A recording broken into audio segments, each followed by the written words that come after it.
Zee 24 तास एक पाऊल पुढे। अमरावतीमधून ब्रेकिंग न्यूज येते। अमरावती जिल्हा स्त्री रुग्णालयात रुग्णांना पुरवल्या जाणाऱ्या सलाईनच्या बाटलीत शेवाळ सदृश पदार्थ आढळल्यानं रुग्णालय प्रशासनात एकच खळबळ उडाली आहे। या प्रकरणाची गंभीर दखल घेऊन जिल्हा प्रशासनानं तातडीनं स्टॉक सील करण्याची कारवाई सुरू केली आहे। महिला रुग्णांना लावण्यात येणाऱ्या सलाईनच्या बाटल्यांमध्ये हिरव्या रंगाचा शेवाळ सदृश पदार्थ आढळला आहे। रुग्णांच्या नातेवाईकांनी रुग्णालय प्रशासनाकडे तक्रार केली, पण त्याची कुणी दखल घेतली नाही।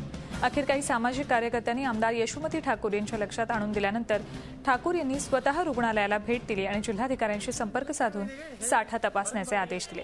या प्रकरणी स्टॉक तपासण्याचे तसंच पुरवठादारावर कठोर कारवाईचे संकेत उपजिल्हाधिकाऱ्यांनी दिलेत।